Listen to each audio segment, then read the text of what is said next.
we do need to talk about the fights that were lined up. We did the media day about 4 weeks ago, and it's basically a different show.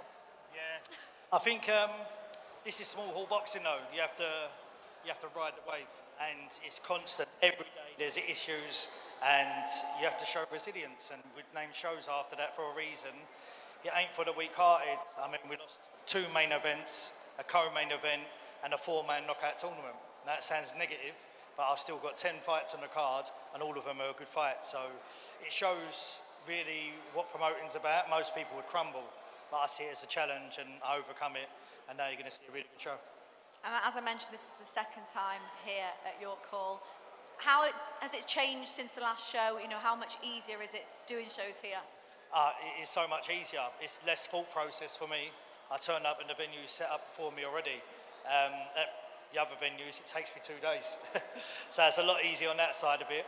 But also, like, both have their qualities, and I think certain shows will be in certain places because you need that York Hall feeling. And today was one of them days. Now, you've kept the show on, you've got some great fights still happening on the card, some new fights that you've made. So let's just talk about some of the fights that are happening. And the main event, you know, James Osborne was meant to be in a different fight, it was meant to be for a title, but he's now, you know, still main event and in a tough fight. Yeah, he was in a Southern Area title fight, and his opponent, he retired. I mean, this is boxing. I fought for that title to get it on my show for 4 weeks. A lot of emails, a lot of meetings, and then for the boxer to retire, obviously, I'm not moaning because he must have been going through something to get to that stage of his career. But it was just sad for James, you know, and now he's in a tough fight, what Liam has taken on 3 weeks' notice, and Liam's up for it. He's been making loads of funny videos, and he's sold the show. You know, he's done what he needs to do as a fighter. And I said to him yesterday in the head-to-head, I said, listen, use it for me why I got in boxing. 2 lads that actually just want to fight to see who's the best. They don't want to fight a journeyman. They don't want to, you know, fly people over from abroad. They just want to fight people local and come out victorious. But unfortunately, the board, we didn't pass it for the Southern Area, but I think it did deserve it. Well, that is going to be a great main event. We've also got some great fights on the undercard as well, some which are the same as we did in the media day, you know, the head-to-heads we did. You've also got notably former world champion Nina, who's still on the card. Yeah, I think it's brilliant. You know, small hall is about building fighters' records, getting them to win before, you know, MVP. They're signing a lot of females, and I think she can be an opponent over there. You know, so she has to come here on a ticket deal like everyone else, and then hopefully fly across the pond and make a statement out there. Co-main event tonight, quite an unusual co-main event as it features a professional debut in a very tough fight. Yeah, he's Bassi is fighting Angelo Dragone, and if it was my debut, I'd have picked a safer opponent, but the top tier way, I can't argue with that, so fair play to him. I'm proud to have him on, and I wanted to reward him and make him co-main event. And Angelo, ex-Welsh champion, what a tough fight. Yesterday he come on and he said, I'm having a go. And I said, that's all I can ask you to do, mate. And I want the best on top tier. I called it top tier for a reason, and these are the fights that I want. Yeah, and Arjun Bassi, huge ticket seller as well. That's half the reason he's up there as well, yeah. Now let's talk about the undercard show. So the first 3 fights we've got. Another pro debut opening the show in Rory O'Hara. Yeah, unfortunately for Rory, he was meant to be fighting last night, but his fight got cancelled last minute. And lucky enough, we managed to squeeze him on this show. And, well, it's a better show, so he's lucky in a way. And he's going to hopefully make a statement, and he's on the DAZN. So he had some bad news, but again, that is small hall boxing. You have to ride them waves, and you have to problem solve quick. And lucky enough, his opponent isn't fighting next week because the show's on a Sunday. He's blocked all last week from fighting. So I hope he enjoys himself. He's done what he needs to do. I just wish I had more time with him to promote him as it is his debut. But listen, I know he's happy. And a couple of more prospects on the undercard show. Thomas Galbraith back on the show. It's been a while since he's been on a top tier show. Yeah, Thomas is here to right the wrong. You know, he's a good lad and he's got a big night ahead of him. I know he's nervous and he should be. Do you know what I mean? Like, he trains his heart. Trains a lot and he's a good lad and he deserves to come out victorious, but his opponent, they wrote on social media, they come here to spoil the party, and that's what I want. So fair play to both of them, and literally made the best man win. And a final word, the concluding fight to the undercard show, Ross Driscoll finally getting to fight on Top Tier. He was meant to be on the last show, he's had 2 back-to-back camps, now he's getting fight night. Oh, yeah, I was devastated. So the last show, his opponent didn't get on the plane. That's bang out of order, you know, so you had to stick by Ross. I had to give him another chance, and again, he's fought someone who's got a winning record. So fair play to him, and I hope he has a great night. I've been speaking to him a lot more in this one because I want to make sure he was all right, because obviously you're not confident the fight's going to get over the line. Like his stablemate Rory, his fight cancelled last minute, and his did last time. I thought we can't have that again, so all the focus was on Ross to come through and make that ring walk, and he's making it. Yeah, he certainly is. Well, all of that is to come tonight, but it's time to get the fights underway, so I'll hand you over to your MC, MC Huss.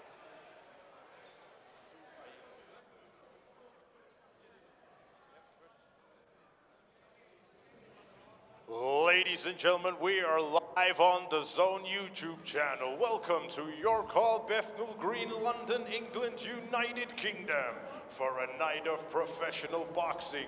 Relentless, brought to you by Johnny Clark of Top Tier Boxing. Tonight's action is also sanctioned by the British Boxing Board of Control. Your area representative, Des Reese, and the inspectors ringside, Alan Spelling, Terry Fleming, and Gurjit Chana. And now, ladies and gentlemen, time for our first bout of the evening, scheduled for 3-minute rounds in the super lightweight division. And now, please welcome to the ring, Angel Gomez.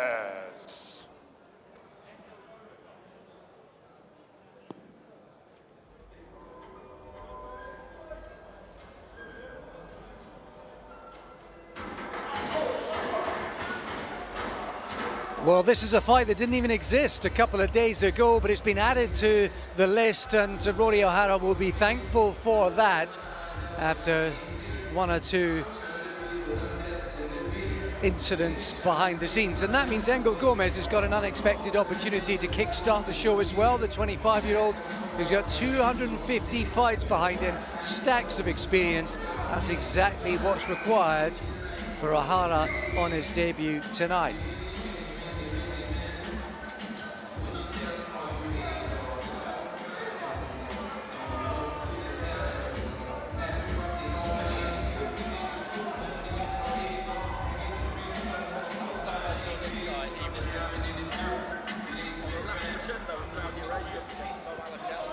And now, ladies and gentlemen, please welcome his opponent to the ring, Rory O'Hara.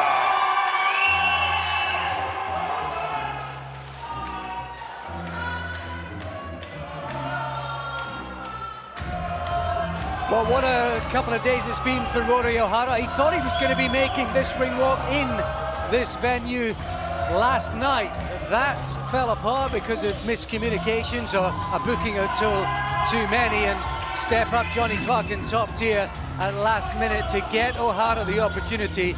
So on this weekend, he still makes his professional debut, but he's had to deal with a lot mentally over the course of the last 24, 48 hours, and that's ever it was, Andy, in the sport of boxing.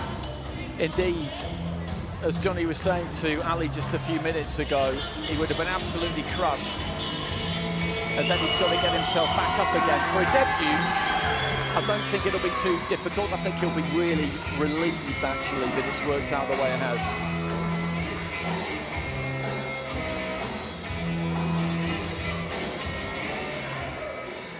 Ladies and gentlemen, this bout is scheduled for 4 3-minute rounds in the super lightweight division. This bout is brought to you by Johnny Clark of Top Tier Boxing and the proud sponsors, Undisputed, Empire, Think Green Partners, Synergy Direct, Triple Solar, and Rival. This bout is sanctioned by the British Boxing Board of Control. Your area representative, Des Reese, your timekeeper at the bell, Mark Shannon, and your third person in the ring in charge of the action, referee Amy Pooh.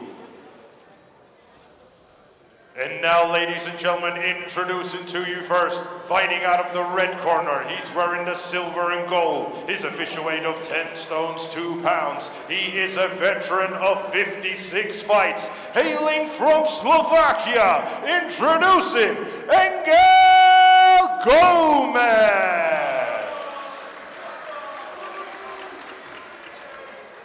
And his opponent across the ring, fighting out of the blue corner. He's wearing the gray and black. His official weight of 9 stones, 12 pounds. And tonight, he is making his professional debut.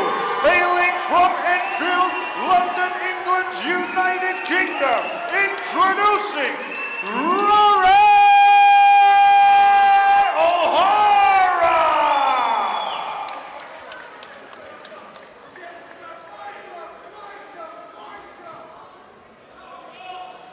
Listen to my instructions at all times. Watch your head, no low blows. When I say break, step back. Protect yourself at all times. Touch blows.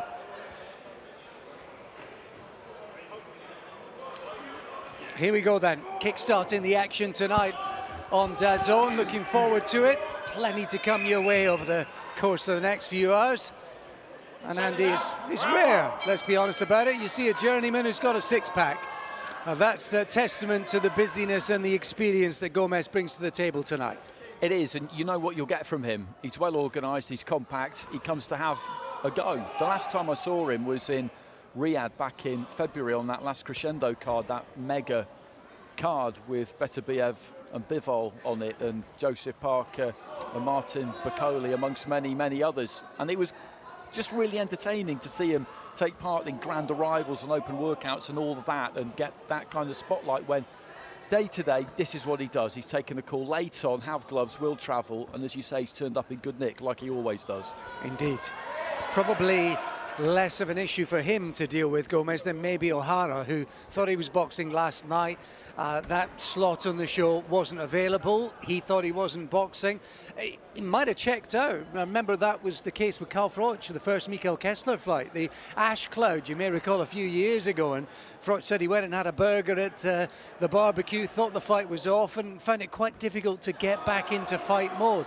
Whether that played a part or not, but the psychology of the sport is so often important, and that's an early hurdle over the course of the last few days that O'Hara's had to deal with. It really is, as he sinks a nice right hand into the body, and it's not to be underestimated, because he may well have decided, okay, I've trained hard, I was keyed up for this, it's really disappointing, I'm going to go and relax. But the fact that he's been happy to take this fight suggests that he can't have done, not to any great extent, but as you say, a pretty serious reset is required. And although Gomez doesn't win all that often, if you're not on it, he can beat you. Yeah, very compact, high guard. You can see he's trying to press, and he's landed a couple of left hooks, just enough to remind O'Hara that it might not be one-way traffic here tonight, and he's got to be switched on, focused, cognizant of maybe what's coming back. As much as this first night in his pro career, he's going to be hoping that he's the one dishing it out. Quite relaxed though, isn't he, O'Hara? I was watching him during the introductions and worrying, was there an element of tenseness and nervousness there, or was it just completely relaxed? Either way, very composed. He's looked it so far. Nice right hand to the body again there from Gomez, and then just whipped it up over the top. He boxes out of Waltham Cross. That's where he spent his amateur career. Decent right hand again there from Gomez. He managed to ride that one though. O'Hara just took the sting off it. You and I were here on Mothering Sunday, weren't we? And we saw a guy come in the Gomez role, who's generally used to losing, almost always does, is expected to provide experience for the young prospect. And on that occasion, said boxer really fancied it. You just get the sense in that first round that Gomez fancies it a bit tonight. So O'Hara might have to switch on, might have to switch up here. It was pretty tight, that opening round, wasn't it? I don't think there was really much in that. And it's a four-rounder, obviously. That's a nicely picked right hand he's thrown there. As you say, he does look nice and confident. Quite relaxed though, isn't he, O'Hara? But every now and again, I was watching him during the introductions and worrying was... A couple of times in that first round, he took a little bit too long and Gomez beat him to the punch. But I think we'll probably see him just up it the gear from this point onwards, because I think that's the key for him, really. Just get nice and busy. Get on top of a guy like Gomez. That's what you want to do, isn't it? Particularly if you're going to stay in that kind of range where he is, that sort of three-quarter range. Round 2. You need to be either throwing or defensively switched on if he's going to box at that range. Into the second then. I think he did do it. He threw a lovely right to the body, didn't he? One of the first shots he landed in that first round. And certainly a few people have come to watch him today, friends and family. And of course, he's a gym mate, Ross Driscoll, who's coming up a bit later on as well. He's in a few fights' time. I suspect they'll have been able to lean on each other because Driscoll's also had to deal with that sort of disappointment of fights falling through. He was supposed to be on the last show that we did, so Ross Driscoll coming up in a few fights' time. He's probably been able to help O'Hara with dealing with that sort of disappointment and frustration. He just had to deal with a big right hand there, though, Andy. And again there, he's caught 3 1-2s in a row now, and he's just ploughing in with that right hand, Gomez. And as you mentioned, if he's going to box at this kind of distance, O'Hara, he needs to be more switched on than this. He needs to be busy than this, because he's basically standing in range or on the borderline of range and then looking to pick his punches. That might be okay in sparring, but that's not going to work against somebody like this, against anybody, to be honest, in a real fight. So if he's going to box on that range, as we said, he has got to be busier, because he's waiting too long and Gomez is stepping in and throwing that 1-2, and he's clubbed him with it a few times in this round. He's winning this round. Or meet Gomez with a jab, which he did a couple of times. He switched, but he's copped another right hand, and Gomez is fired up. He's been accurate and he's been busy. And he's got the wind in his sails now, hasn't he? And that's absolutely what you don't want if you're making your debut against a guy like this. You don't want to ever give them a sniff, because when they get a sniff, they like it, don't they? And they feel like this could be the night where I get a win. Absolutely, because these opportunities come along so rarely. And it's important that the prospect, on this occasion the debutant, snuffs out the hope early on. But Gomez has had a little bit of hope right from the very start, and now he's starting to fan those flames, and he's picking up on the mood that he created early on and trying to build on it. There's some blood coming from behind the left ear there, I think, of O'Hara. There must be some kind of nick due to a clash of heads, you would imagine. It's not going to be any kind of a problem. It's an unusual place to suffer a cut. And there's another right hand from Gomez. And he follows it up with a flurry. Not all of them landed, but he's been busy, and the eye-catching shots coming from Gomez is potentially turning into a bit of a nightmare for O'Hara, who's going to have to dig deep or find something else. Well, Gomez has won this round. There wasn't much in the first round. Gomez has won that second round. I don't think there's any doubt about that. And he goes back to his corner, Gomez, with a strut and a little nod to those ringside, as if to say, yeah, I'm in this, I'm up for this. Maybe a bit more than that. He's often the fighters for Nicaragua. There's a good band of them. Most of them have kind of decamped over to Spain and box out of that part of Europe. He actually lives in Slovakia, but he rarely wins fights these days. I think you've got to go back to 2021 for the last time that he managed to pick up a win back home in Nicaragua. So he's settled into a role that pays the bills, and the phone keeps ringing. But tonight he's spotted some blood in the water. Round 3. O'Hara maybe slightly needs to change the mood, or whether it's tactics, whether he needs to pick up the pace, but he certainly, on the face of it, might need something different, and it looks like he's going to try and go through the gears. I think he is, but he got caught by a right hand on the inside as he came forward there, because his chin was quite high as he came in. But I agree that he does need to try and mix it up almost and guts this out. It's going to be hard, though, because, as we said, Gomez has got some momentum. corner telling him he's got to press, and they're right, aren't they? Because he is still on that borderline of range, and if he stays there without doing anything, we know what will happen. That is what will happen. He's getting hit too often. There's the jab in the right hand, but the right hand's the story of the fight. I think he was off balance there. He should have been off balance. It looked like a bit of a push. Be interesting to see that again. I think a jab landed and then he lost his feet, but to me it looked like a punch may well have started it, in which case 50-50 maybe, the referee could have called it. Indeed, indeed, but right hand again from Gomez has been the story of the fight so far. It was a good start to the round from O'Hara. It looked like he was going to try and put Gomez back in his place or back in his box, but Gomez, as he has done all night, has come back firing.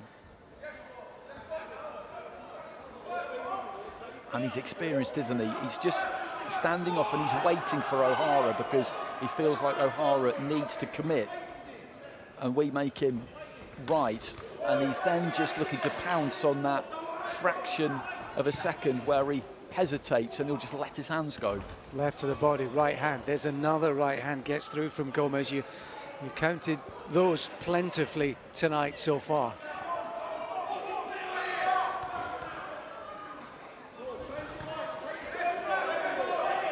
And again, Gomez buzzing with intensity and desire.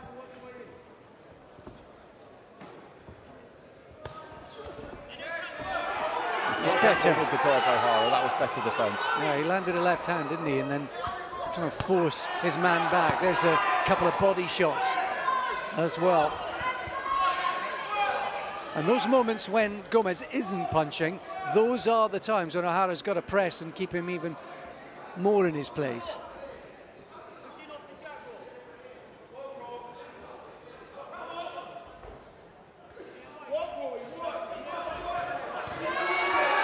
It's a good right hand for Gomez as O'Hara was moving in then. He's talking, Gomez, isn't he?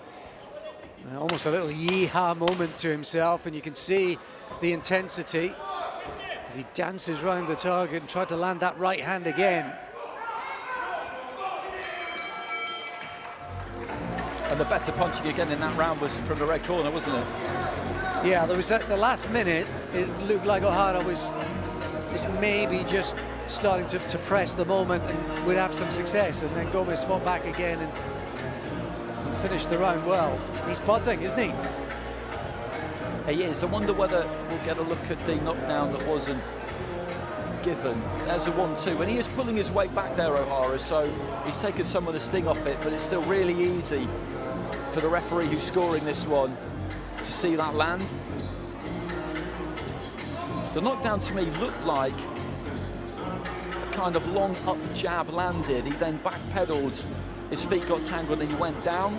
And if that is what happened, then the referee could have given that. 10 seconds. Because it's a punch that causes the loss of balance. So Seconds out. Oh, if O'Hara's won that first round, round, which he may well have done, there wasn't loads in it, but he may well have done, for me, he needs this final round to get a draw. Well, the first was very close. Second looked certainly Gomez as though he won it. Three, he did have that little period, didn't he, O'Hara? But again, lots of right hands landed by Gomez. So either way, you fancy O'Hara's got to win this final round to give himself a chance. And this is better from him, isn't it? He catches a right hand there, but he landed a good right hand to the body and then covered up with that right glove to catch the left hook.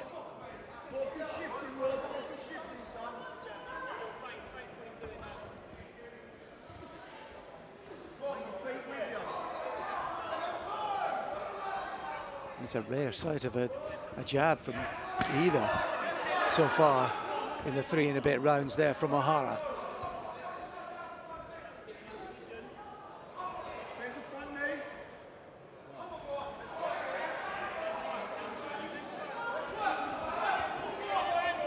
But he's holding the centre of the ring here. He's the one moving in on Gomez, so it's a good look for O'Hara in this round.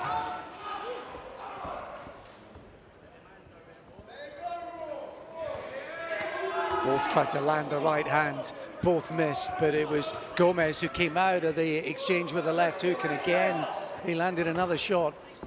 And it's those kinds of punches that are eye-catching. He does look like he's got a pretty solid chin, Rory O'Hara, because, as you said, he got clipped by a solid left hook there, and he's not budged an inch whenever he's been hit by Gomez. Well, who knows what the last couple of days have been like for O'Hara.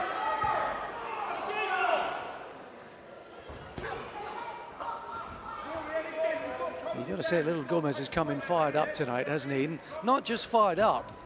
There's been technique and desire.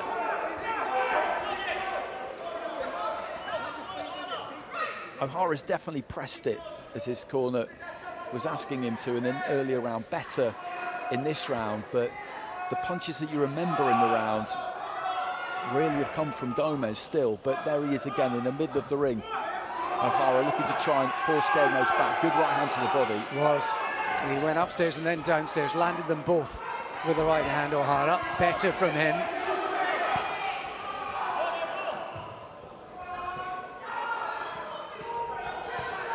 And Gomez lets fly. They're both in range, and that's... O'Hara's been in range all night. He's been there to be hit.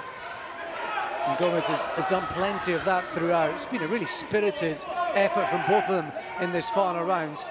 O'Hara needed some kind of response. He certainly found it. Was it enough to get him something on the night, though? It's a good fight to watch. Gomez is a good fighter. He's a tough guy. He made that move, as you explained, over from Nicaragua. He gets regular work.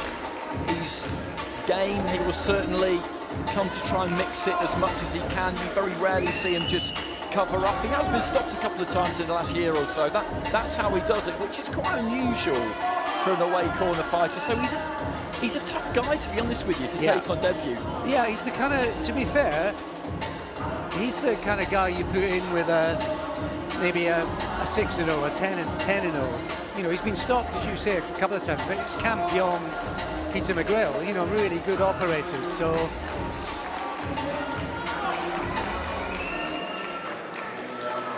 little smile, little rueful smile on the face of Gomez. I wonder what he's expecting here.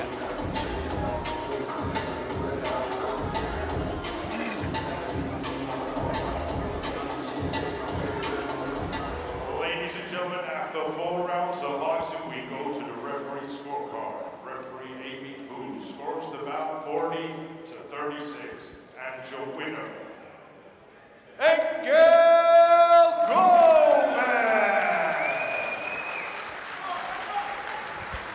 Well, in truth, you can't argue with the result. Maybe you could have a dispute about a round or two here or there, but in truth, Gomez landed big punches repeatedly throughout the fight, and in the end, it's turned out to be a bit of a disappointing, frustrating debut for Rory O'Hara. It was 4-0 on Amy Pugh's card. I'm not going to argue the first round was close. He could have got that one, O'Hara, but rounds 2 and 3, Gomez won clearly, and I thought he won the 4th as well. So worst case scenario, I was kind of looking at 3-1 for him, but 4-0, I understand it, and that is tough for O'Hara, but he shouldn't be too down about it. As you said, the circumstances weren't ideal, and he's a hard guy to take on debut. Listen, Bernard Hopkins lost on his debut. Some of the greats in the sport, it didn't go right first time up, so you only need to look down the history books. And more importantly, I think for O'Hara, all you need to do is look at some of the things he did and some of the things that he didn't. There were obvious mistakes. It's a bit flat-footed. He was too easy to hit because he was in range a little too often. So plenty to work on, and that's what it's all about at this stage of any young career. It was, and he just started a little bit slow and just allowed Gomez into the fight, I think, really. And after that first round, I think Gomez would have thought, okay, this guy doesn't seem like he's going to cause me too many problems. He hasn't really got on top of me, which, you know, I'm used to. People just looking to show me this isn't going to be my night. So you know what? I'm going to try and make this my night. I'm going to get out there, I'm going to let my hands go, and that's exactly what he did. Fair play to Gomez, fair play. And they say that, you know, for people in his position, you win too many of these and the phone stops ringing. But I think the matchmakers know exactly what he's all about and the level he can fight to, and he showed us a bit of that tonight. So first fight down, here we go. Next bout of the evening scheduled for 3-minute rounds in the Super welterweight division. And now please welcome to the ring, Steve Davis.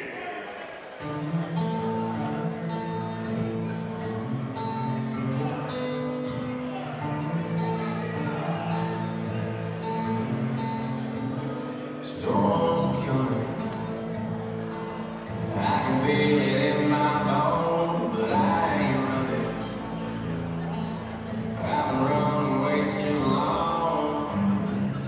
I'm sick and so. Well, if we're talking about the theme of guys in the, or boxers in the other corner, who aren't necessarily favoured by the odds makers or fans, or maybe us in the commentary position to win, but on any given night are capable of doing that, step forward, Welshman Steve Davies.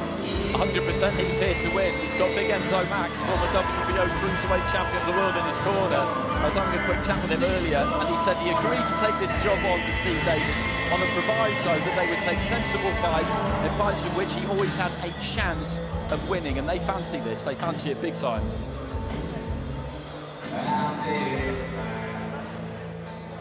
There's a lot of folks like me. And now, ladies and gentlemen, please welcome his opponent to the ring, Thomas Galbraith.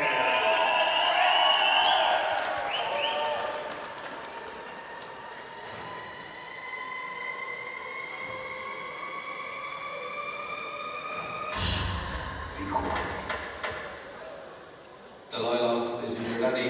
I love you, and I miss you, and see you soon, my little princess.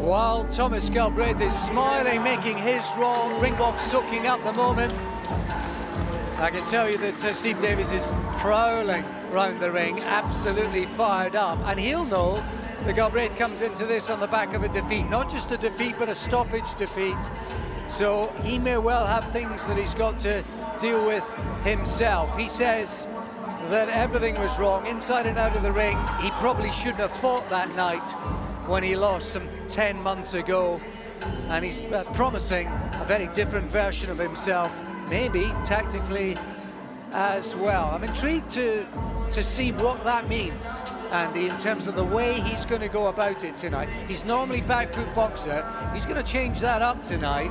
We could be in for a fight, because he could be walking in to a guy who wants exactly that kind of setup. 100%. I'm really looking forward to this, because you look at that ring entrance from Galbraith, he rates himself. You know, he's got some swagger about him, he's got some backing.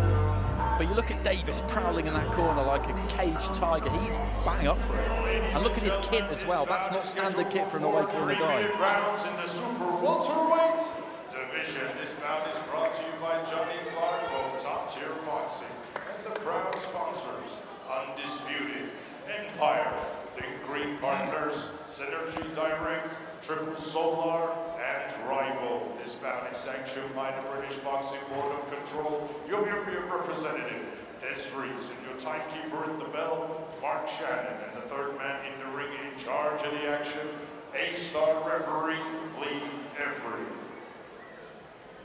And now, ladies and gentlemen, introducing to you first, fighting out of the red corner, he's wearing the black and silver, his official weight of 11 stones, hailing from Swansea, Wales, United Kingdom, introducing Steve Davis.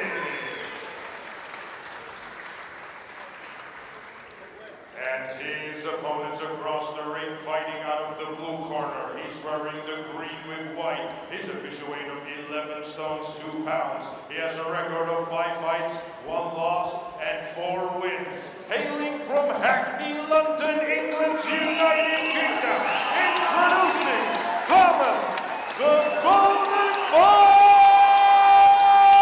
Galbraith.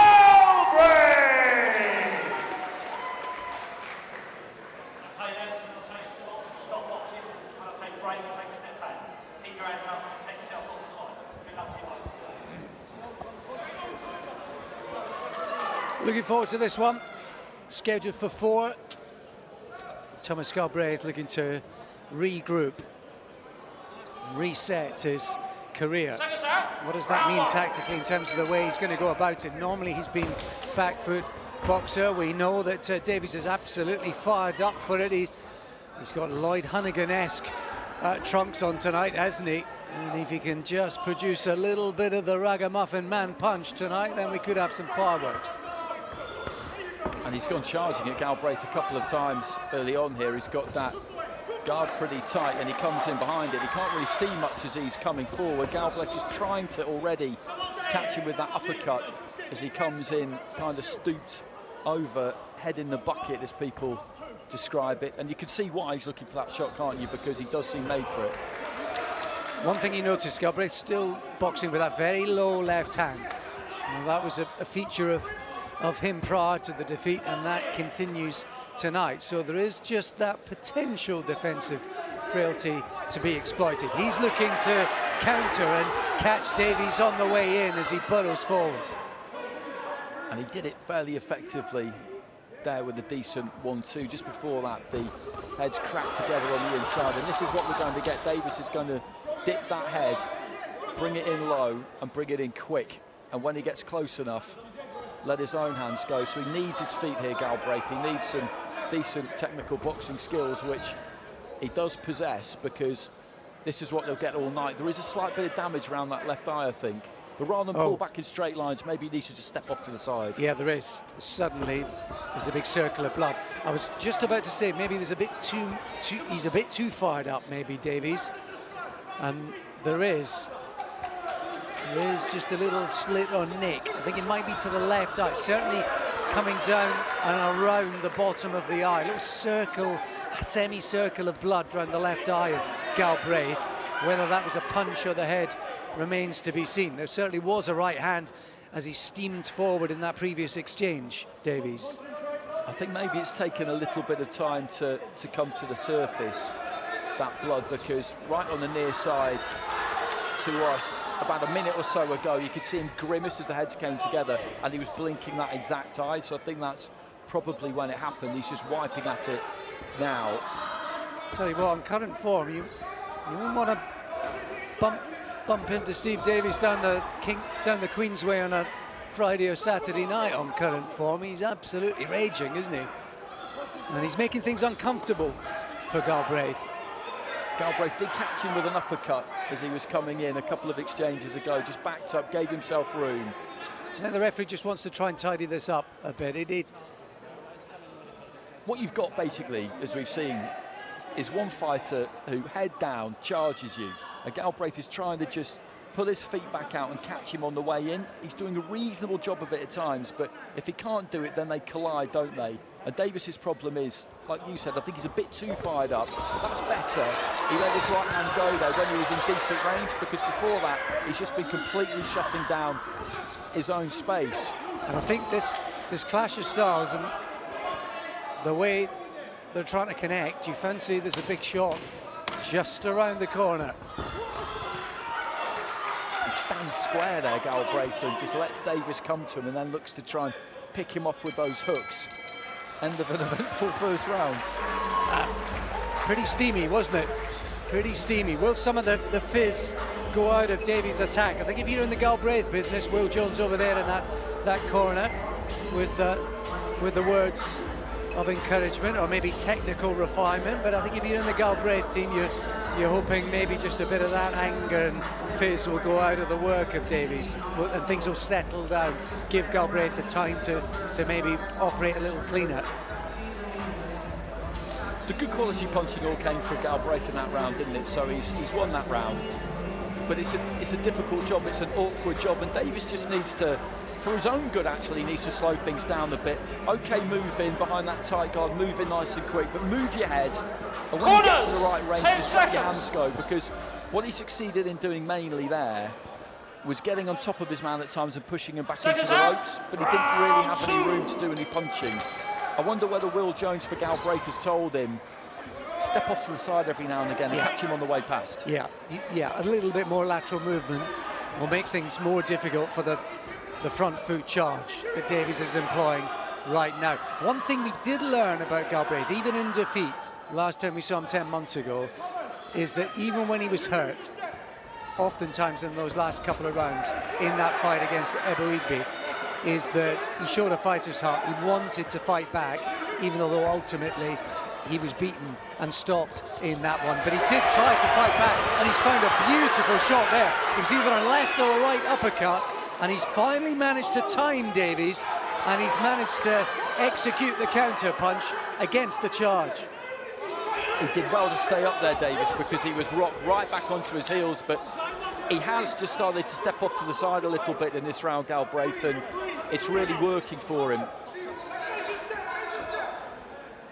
And Davies a little bit more considered, which, as we were saying, that's better for him too, rather than running in, which is literally what he's been doing. He's trying to kind of swagger his way in behind that guard. He picked that shot beautifully, didn't he? Finally found a bit of space.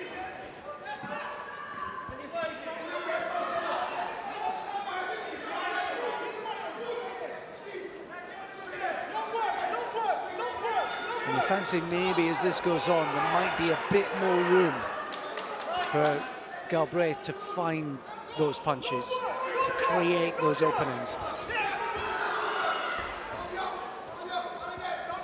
That's a decent right hand on the inside there from Davies. Tom, you concentrate, mate. Please do not switch off. And one thing Davies is doing, not always effective, not always landing, but he's making this a physical fight, and he's making it uncomfortable. He is. He was stopped in his tracks there as he came forward, but although he's not steaming in as hard as he was before, he is still coming forward. He's catching shots in the way in, but that heat he's bringing to Galbraith is still there.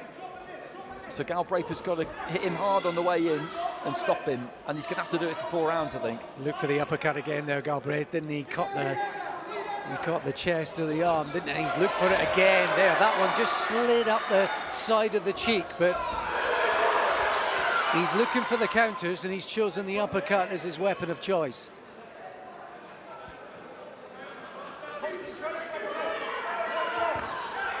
Nice right hand into the body there, and that's there for him, I think, almost every time Davies comes forward. He's been looking for that uppercut, as you say. He's been looking for not big singles exclusively, because he's been letting his hands go in combination, but I think he looks at Davies and feels like, as you said, there's a big one in the tank, in the chamber, just ready to go. Whereas actually the way he fights Davies, you can't just hit him wherever you want, but you can let your hands go and you can't really miss him, which will just take the edge off his attacks, the effectiveness of his attacks. That was the near knockdown.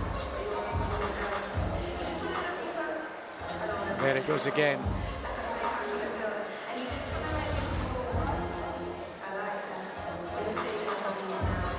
And then a couple that didn't land.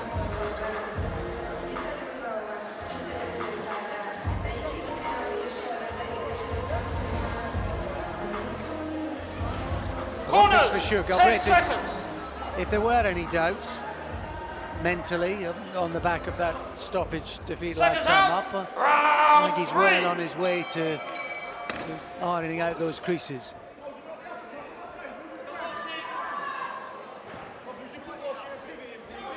He had a pretty long amateur career. He was telling Ali, I think, at the media day that he'd had over 100 amateur fights, and he's got some backing, hasn't he? You look at the kit, I mentioned Davis's kit, because it's not a standard kit for an away corner fighter, and it showed you how seriously he's taking this. But you look at Galbraith there, and you look at the ring walk, and he's investing a lot in this. He's putting himself out there, isn't he? He wants to go. He wants to really do something in the sport. You can tell. Yeah, absolutely. And a bit like a footballer, whether it's Sunday league or Saturday amateur, you wear the bright boots. You've got to perform. You're there to be called out, called at.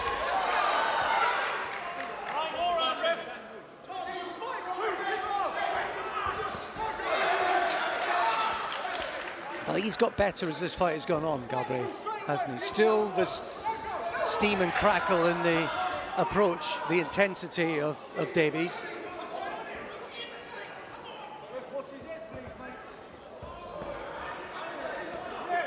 And there's a right hand up in the clinch from Davies, again making it uncomfortable, leaning on Galbraith.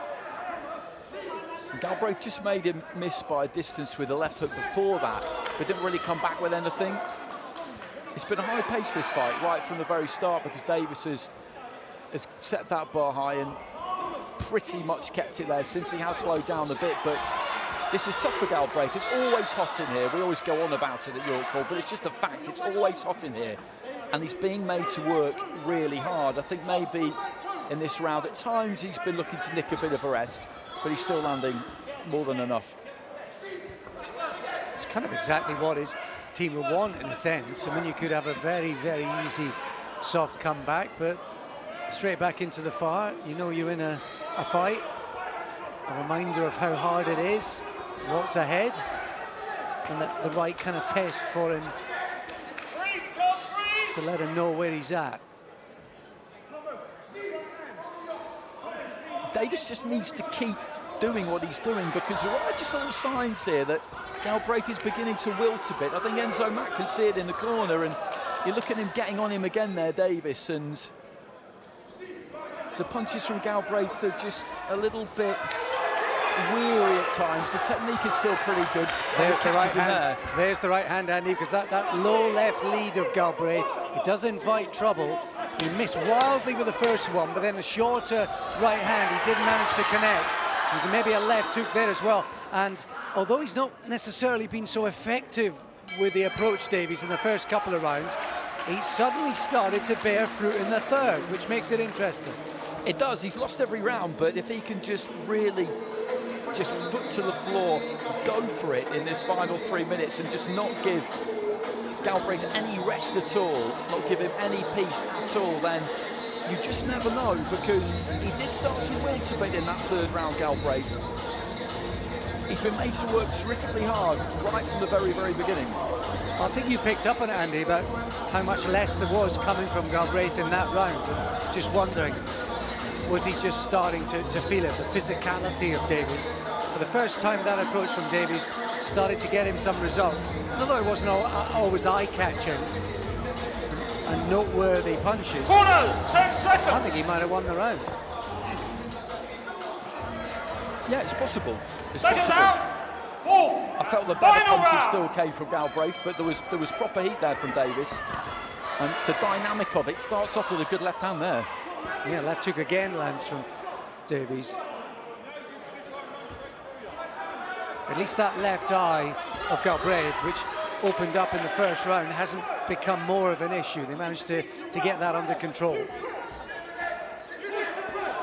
And just before he landed that left hook, Davies, what I was going to say was that in that third round, particularly in the second half, although Davies might not have been landing all that much clean as he came forward, he just looked more like the boss, didn't he? Galbraith was still catching him with some punches, but not with the kind of authority he had been previously.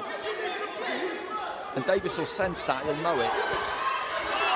That's a decent uppercut there from Galbraith. Yeah, do you know what preceded it, Andy? It was a little skip to the side, wasn't it? The thing we were talking about earlier on, maybe a bit more lateral movement with, you know, Davies certainly coming forward and straightforwardly. There's been heat from Davies all the way through. There has. Galbraith just standing back, just waiting for him. Breathe in the clinch. Breathe. And that was good, because he just got hold of him there, turned in, pushed it back into the ropes, leaned on, filled up his lungs, I think. It was interesting, actually. The corner were shouting that, weren't they? Breathe in the clinch, they were shouting. Just a little reminder of the kind of things that are going on, even when it seems like there isn't necessarily much going on. That's a good right hand, straight right hand, as Davies came forward to him. Minute to go. Particularly in these later stages, when he lands anything, Galbraith, just step off. Land that punch, step off. Don't stay there and let Davis barrel into you and push you back into the ropes, because that's just going to take something out of you potentially. A deep breath, look across to his corner, Galbraith.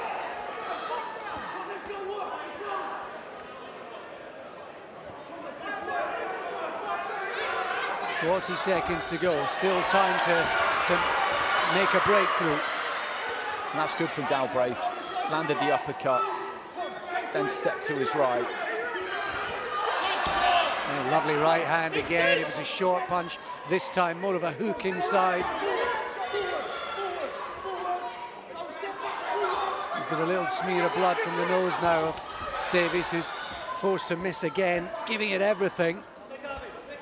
Well, some of the cleaner work, I think, coming from Galbraith in this final round, maybe just to seal the deal. Decent right hand to the body there as Davis came forward, and there goes the bell, and he lands the right hand right on the bell. Decent fight, good fight to watch. And he apologised, despite the mean look and the intensity and the approach. He apologised straight away to Galbraith. Big sorry, mate. And as you were saying, off the back of a defeat, that's a really good fight to have for Galbraith, because he's won that fight, but he was made to work really, really hard all the way through it. A reminder to him and to us how tough this business is at whatever level. So mental, so physical. He had to deal with the mental, perhaps, in the weeks and months in the build-up, and he had to deal with the physical on the night. Because he came to win, didn't he, Davis? He came to win, absolutely he did. If anything, I think in the early stages, he was a bit too gung-ho.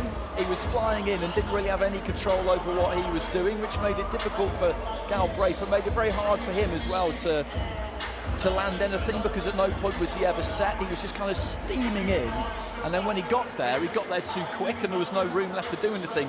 It made it very awkward for Galbraith, and very, very physical, but it made it hard for himself as well, I think. I think that's fair. But you love the attitude, don't you? Absolutely right. He's still prowling round the ring even after the 4 rounds. And maybe Galbraith can breathe a sigh of relief now as he goes across. Shares a big moment and a smile with Enzo Mack.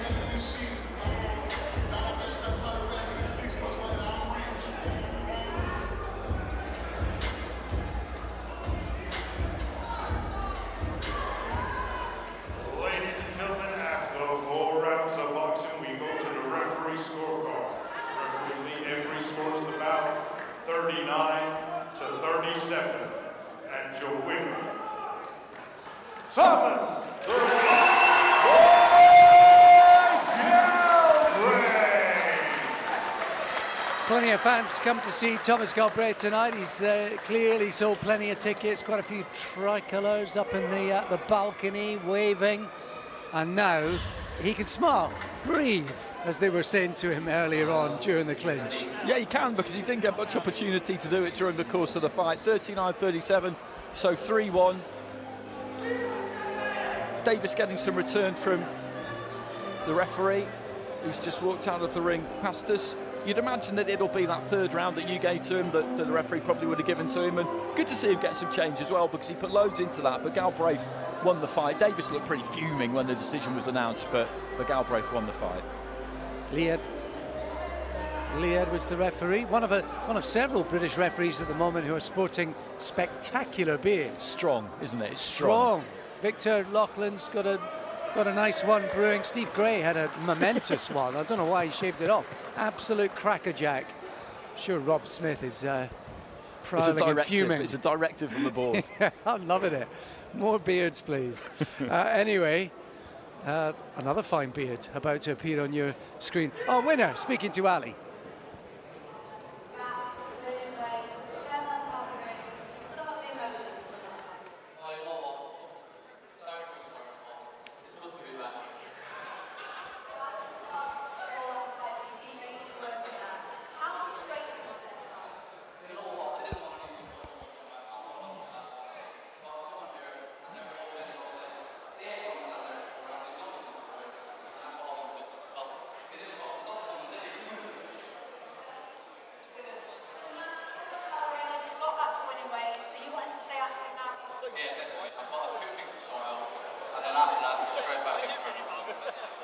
How good is it to be back on a top tier show as well? It's been a while.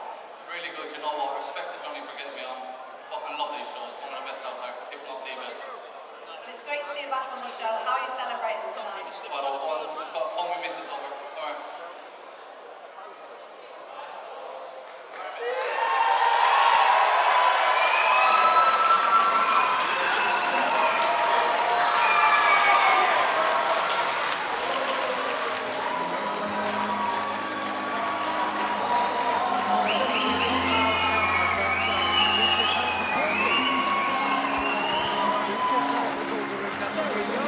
And a very, very surprised soon-to-be Mrs. Galbraith.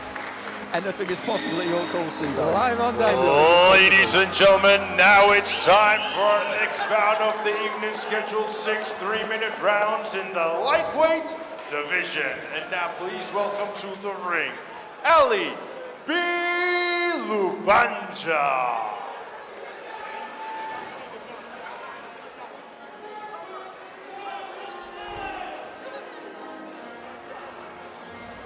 And I propose we move on with the boxing now.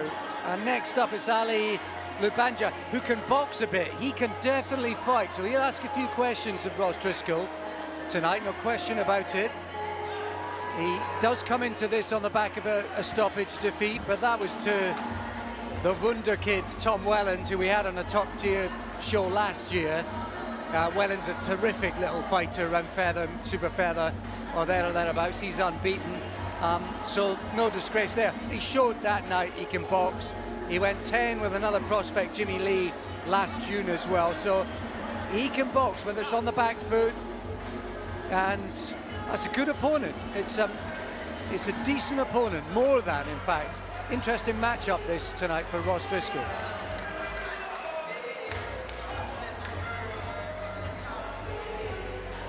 And now, ladies and gentlemen, please welcome his opponent to the ring, Ross Driscoll.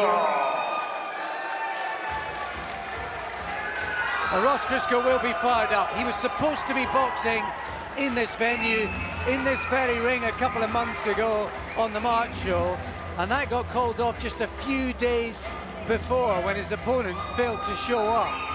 So he had to deal with the anxiety, the frustration of all of that, but they managed to get him back on at the York Hall and having the third fight of his career. And I think he'll be absolutely fired up to put on a show. He'll need to be switched on tonight. His stablemate, Oriohara, lost a little earlier on, so if ever there was a stark reminder of what this game is and what it can produce, we've already seen that earlier on tonight. So looking forward to seeing him. Good amateur career, Andy, as well, to build upon.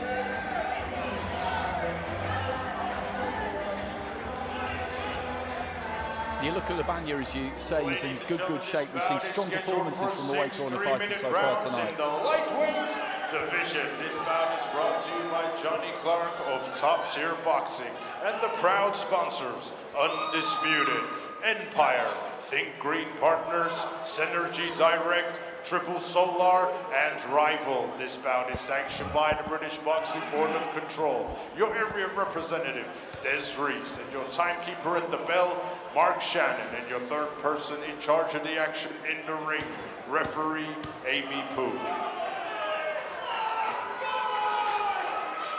And now, ladies and gentlemen, introducing to you first, fighting out of the red corner. He's wearing the white with black trim. His official weight of 9 stones, 10 pounds. He has a record of 9 fights, 2 losses, 2 draws, and 5 wins. Hailing from Tanzania, introducing Ali B. Lubanja.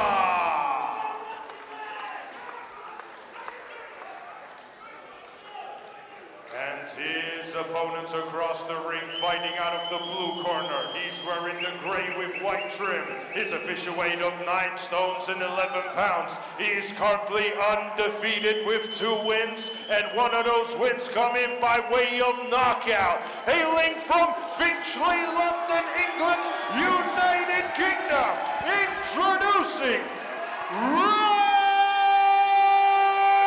Driscoll.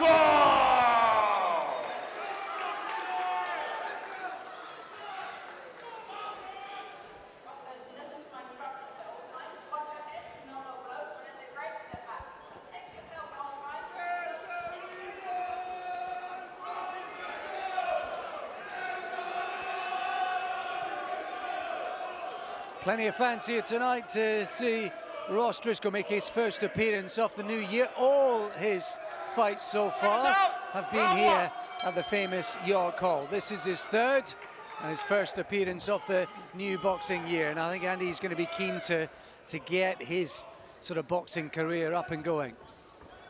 You think so? He just got clipped by a right hand there, but nice quick start from him. Nice quick start from the pair of them, and this is what you need to do, because Labagna is going to come with some ambition here. He's going to give this a crack, and Driscoll's got to make sure he's nice and sharp right from the beginning here.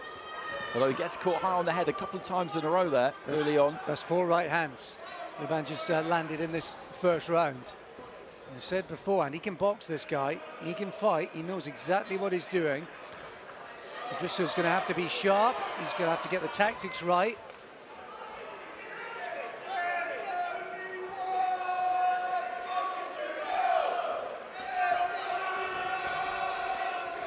There's had plenty of good sparring throughout his career, both amateur and pro. Certainly as an amateur, he sparred Freddie Pullen quite a lot. And Freddie's just won a big title, hasn't he, in the last few months. So plenty of good experience away from the lights for Driscoll. Well, this is where it matters now.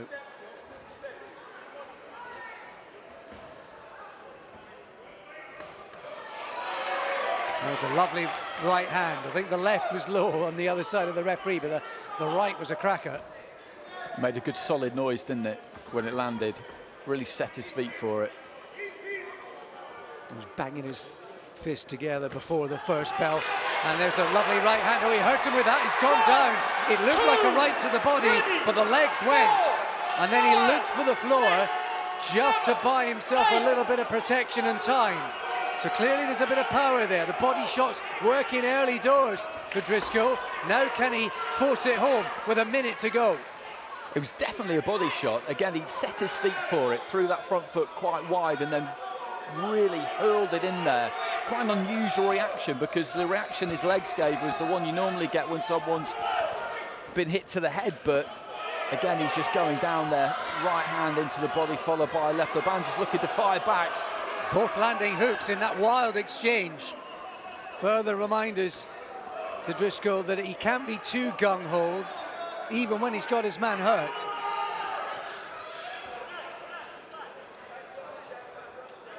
What he can tend to do, Driscoll, when he's looking to fire off to the head, is his chin can tend to come up a bit, whereas when he goes down to the body, he dips his knees, his chin's down, and he's just in a much better position. I'll tell you what though, Andy, I mean, big breakthrough obviously, but he throws that right to the body beautifully. For an orthodox fighter, that's actually one of the hardest shots to land, and he has timed it absolutely beautifully. He really has. And that was the one that did the damage, wasn't it? I'm sure we'll get a look at it. That's a wicked shot. Above us. And there's, I think this might be after the knockdown when they were going at it.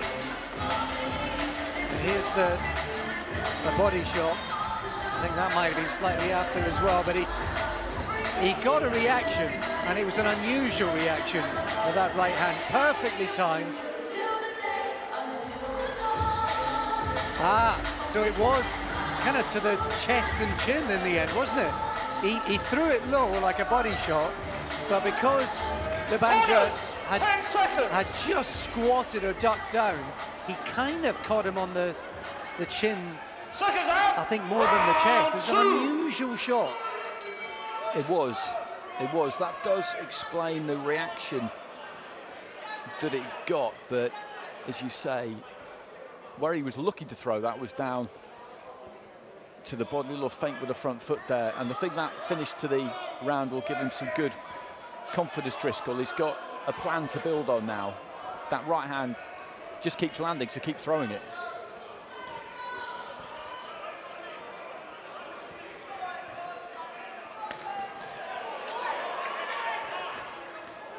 He's been clipped with the left hook when he throws those sort of 2 3s or 4s, but it's the right to the body that's the punch for, and it's landing every time, and it looks and sounds meaty.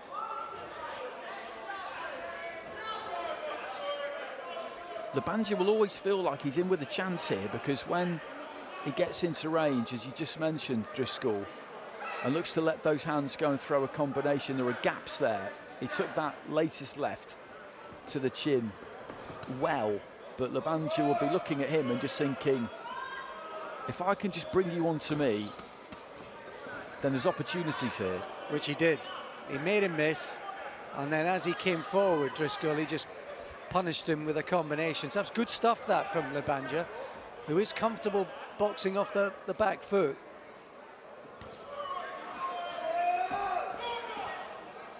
It was a body shot that Tom Welland took him out with, a left hook to the body when Welland stopped him back in March. That was the last time he fought, actually. He's been out for a couple of months since then. So different sides, but Driscoll trying to remind him about that. That's better from Driscoll. A couple of feints, change of body angle.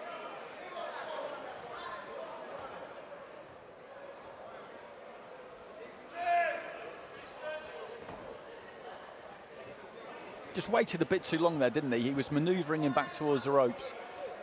But the right idea. You can see what he's trying to do, Andy, can't you? And trying to be a little less aggressive, a little more thoughtful. We'll see how that pans out. When he lets them go, Driscoll, he really lets them go, doesn't he? He shapes quite a lot, as he is here, but then when he punches, he's generally, so far at least, been pretty expansive.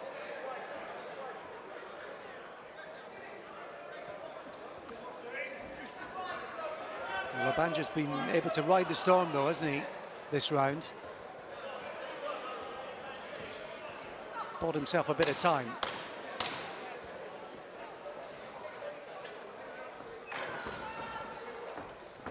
Short with the left hook, and he came back there, Lebanja, but he did okay there, Driscoll. He pulled his weight back, didn't he? Yeah, he got the distance right there, Driscoll. The last time they were in that corner, he got picked off and he overcommitted, but there, he'd obviously learned from that, and he managed to get himself to exactly the right kind of defensive range. So he's been forced to think. He's been forced to work. I said beforehand, this is a good match, and all of the red corners have come in with a bit tonight, which is, I think, what you want to see.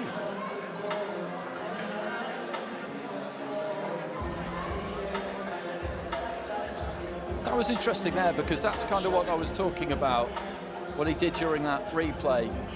Nice shape, moving that head, creeping in with the front foot, and then waited a bit too long, and Lebanja just ended up throwing something. It'd be good to see him, just whilst he's doing that, just jab, just throw the jab, just put it out there. Why not? You've got to send it out nice and quick, bring it back nice and quick, but you can maybe see a bit more of that from him, I think.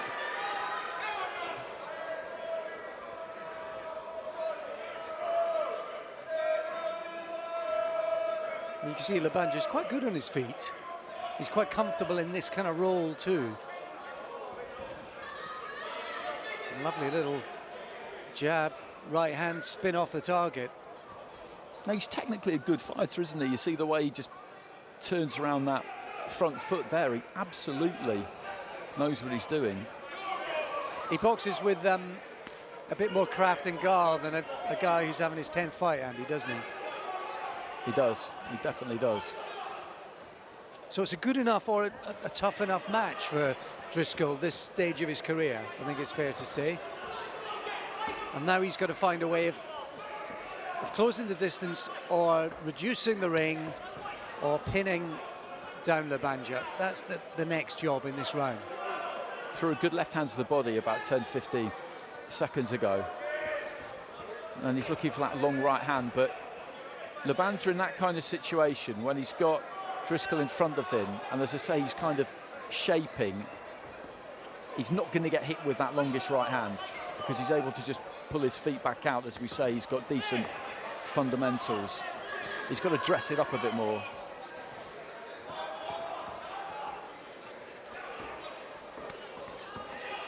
And to be fair, the guys who have kind of made an impression of Lebanja, the guys like Tom Welland and Jimmy Lee, they're guys who've had sort of 10, 11 fights. So a lot more experience than Driscoll has had so far. That was good from Driscoll. got his feet close, nice and quick, no messing around, rattled off the combination to the body, tucked up, ended up in the clinch. Good defensive work that from Driscoll again.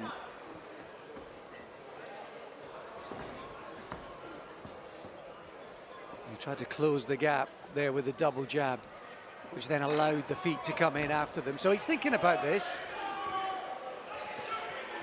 Sort of right hand came in from Labanja there, but Driscoll manages to tie him up and close the range. So they're both thinking in there. It's a good fight to watch. He likes that single right-hand lead every now and again, doesn't he, Labanja, and then steps off to his right-hand side. He's landed it a couple of times. There's not really any kind of weight on it. Fighters always tell you, don't they, that getting hit with a right-hand lead like that's a bit like getting nutmegged. It doesn't hurt, but it's just a bit embarrassing that somebody's managed to land it on you. That was good from Driscoll. Just dipped his knees, got underneath the right hand, came up with a left hook and didn't quite manage to land it clean. But they're well matched, aren't they? They're well matched, these two. Driscoll's winning the fight, you would probably say, but they're well matched. And this is all part of Driscoll's education. He could have been in with a guy who's lost 78 fights, he's never going to be in any sniff of winning, and maybe he's got more chance of knocking out. But I think fans are growing a little weary of that traditional art of matchmaking, and I think matchmakers themselves, promoters, managers, maybe even the fighters, certainly fans are more interested in an evolving climate, and I think we've seen that today, where the culture of matchmaking has to change. Corners, 10 seconds, and maybe a little more adventurous, shall we say. It's difficult, isn't it? You want to build a fighter up, you want to get him the right kind of experience. It's not an easy path to tread when there's money and careers at stake, food to be put on the table for sure, but that balancing act is fascinating. It really is, and a key factor in it is that the boxer, and quite often it's more the case the team around them need to want to take proper fights, because they don't always. You talk to matchmakers and they'll say, well, I put 15 opponents to them, and they said no to every single one of them, and ended up asking me, and this is a quote from a matchmaker I know, I won't say who about, in the end they asked me for a journeyman who held his feet and was easy to hit, and he had to explain to them that those fighters don't exist. But that's what you're up against sometimes. Well, Labanja hasn't been easy to hit, hasn't held his feet. And certainly the last couple of rounds has been a constantly moving target for Driscoll. What we have seen from Driscoll, though, I think in the last couple of rounds, he's been way more defensively switched on, and we've seen that side of his game. Just trying to come up with the right hand there. I'd still just like to see him use that jab on the way in. You mentioned it towards the end of the previous round. He doubled the jab. He didn't land either one of them, but he moved in behind it, and it just took him into a good position as it is. As I've said, there's the shaping, but then he'll throw something from quite a long way out, and Labanja's good enough to not get hit with that. Decent 1-2 there from him.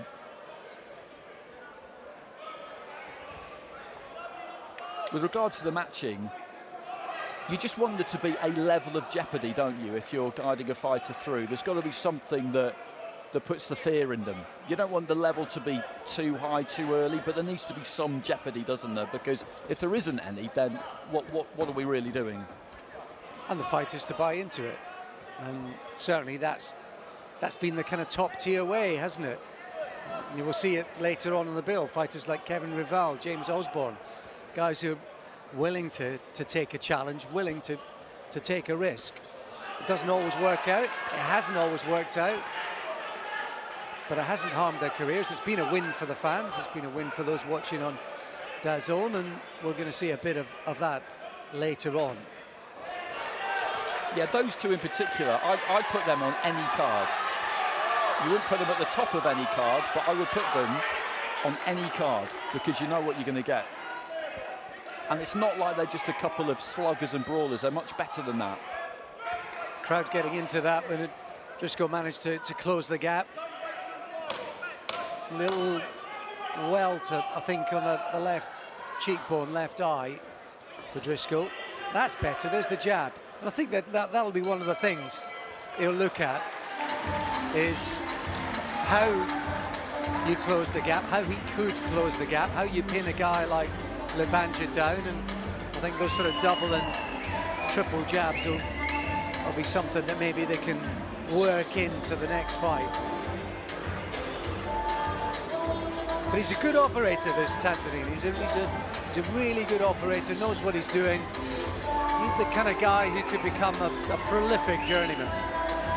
Yeah, he absolutely could. There'll be plenty of work out there for him. Loads of shows these days as well. There's more boxing than I think ever before, maybe, in the UK. The Border Control might be able to disprove that, but it just seems like there's a show all of the time. Corners, 10 seconds. Seconds out. Round 5. Into round 5 then, scheduled for 6, this one. And interesting that Driscoll comes out firing a couple of jabs to the body, manages to clip Lebanja as well. I think he was just off balance, but it shows you what you can do and the kind of environment that you create for yourself when you start with the jab, and he doubled it up to the body. That allowed the feet to get close, and that created the opportunity for other punches, which he managed to land. So that was a really good little moment, little vignette of what's possible for Driscoll.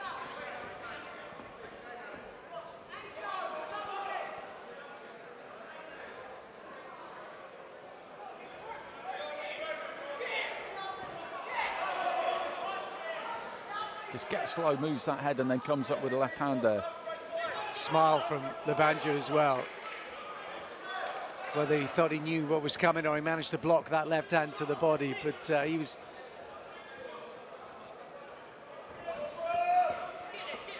And again, he's looking for that right hand from relatively far back, and as mentioned, Lebanja sees that, just steps off to his left-hand side. He has manoeuvred Lebanja around quite effectively at times. Lebanja's never really looked uncomfortable, so there's an element of him being happy to give ground. He's not being pushed around, is he, necessarily, but that front foot's quite effective for Driscoll, but as we've been saying, it would be good just to see him use that lead left a bit more.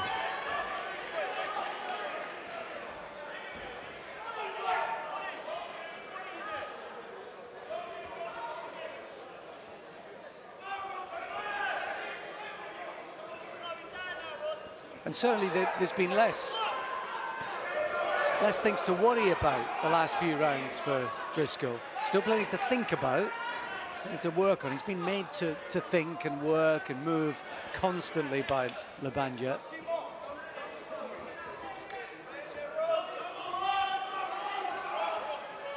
But you're right, in the first couple of rounds, he'd step in, look to get stuck in, let those hands go, and he did look quite open, didn't he? Whereas he's been a lot tighter.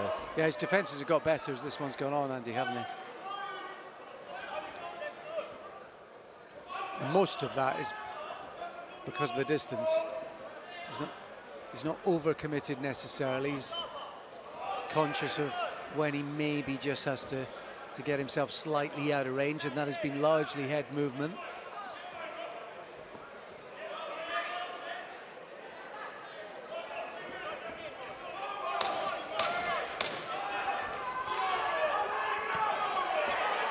Plenty of encouragement for Driscoll tonight. A nice stabbing jab to finish things off. One more round to go.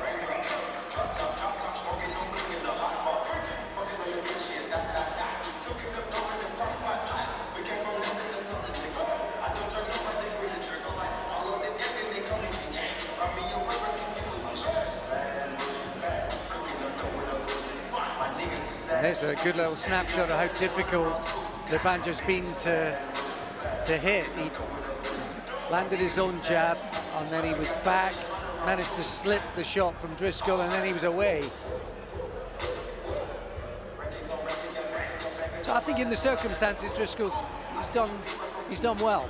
Yeah, I think he's done perfectly fine. Corners, It's quite 10 interesting the seconds. way he likes to get low and move that head and then lead off with a Seconds out. left hook. 6, And I just feel final like round. Labanja could see that coming. Some of that movement I think is a little bit wasted because it's out of range, whereas he could maybe just save a little bit of that for when he gets a touch closer.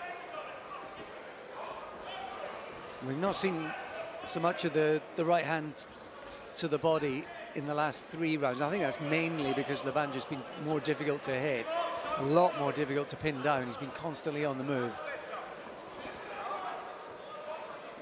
Since he's tightened things up, Driscoll, there's not been loads massively clean landed by either one of them, really, has there, to be honest, but he's the one who's just got these dictated terms, hasn't he? He's looked like he's in control of the fight. That's a decent combination there, though, from Labanja. He's trying again. There's a bit of variety with the jab. There he's jabbing to the sort of middle of the chest.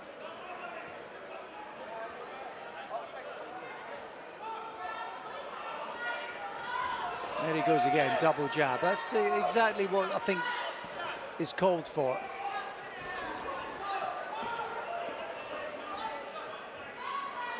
Clearly that's something that's been coming from the corner. Ross Pearson, Rod Julian over there, that far side.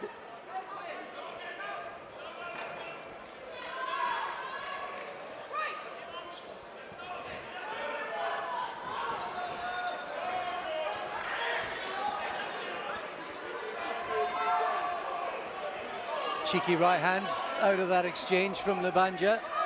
But the referee just letting them work it out themselves, which I always like, because she's resisted the temptation just to get in and break when it's got a bit messy. They come together, they come apart.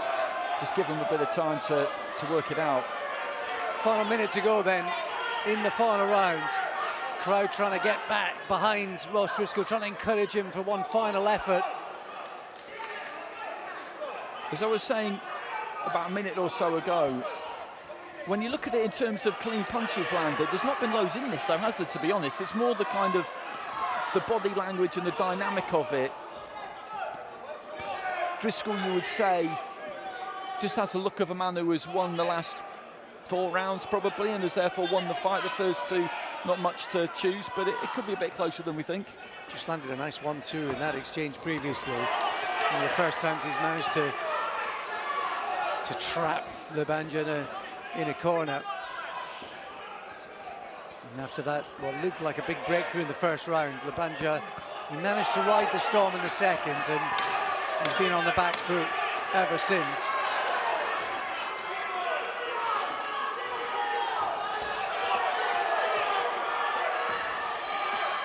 And there goes the final bell. Ross Driscoll, I hope he's not too frustrated. Labanja's a decent little operator, and he knows how to buy himself some space, some time. He knows basically to ride the danger. And he managed to do that effectively, although it was Driscoll who was picking up the points en route. Yeah, it was a good performance, I think, that overall, against a very capable guy.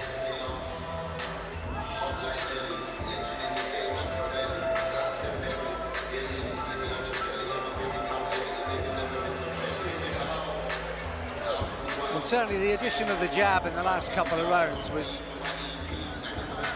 something that developed as the fight went on. That's good to see.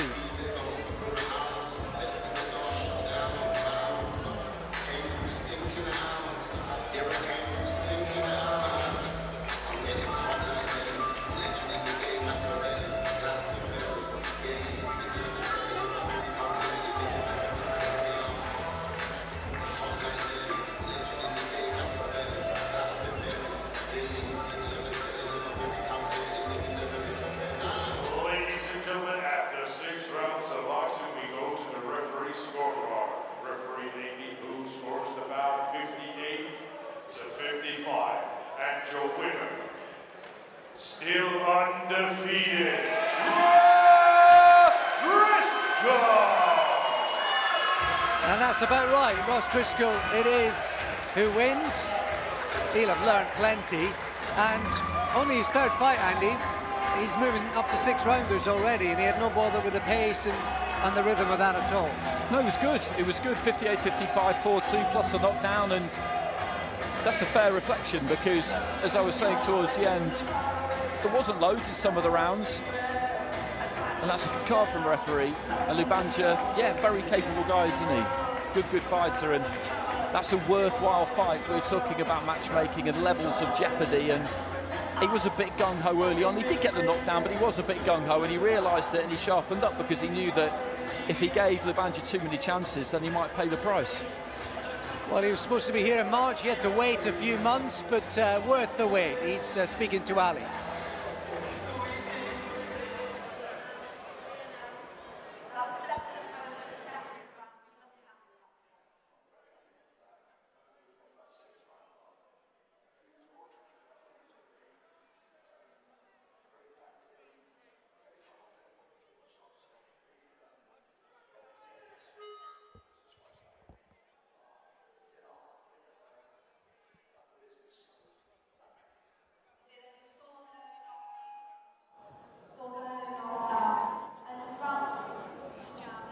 Were clear.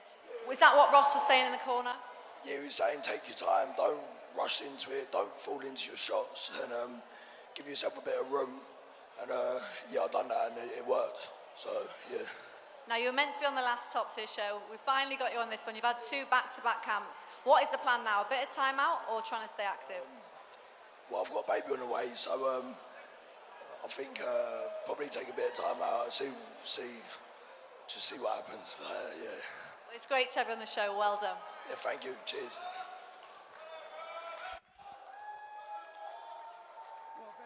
Wait for Ross Driscoll, and he summed it up.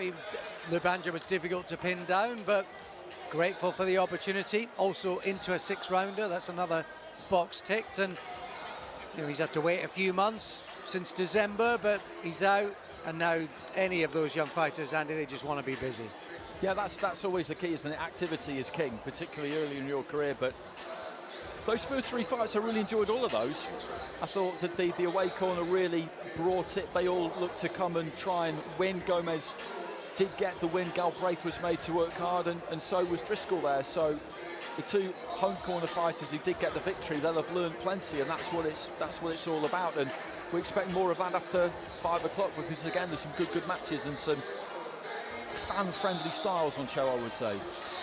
Don't go too far. Get your refreshments in, the snacks, because we're coming back with a big bill in a few minutes' time.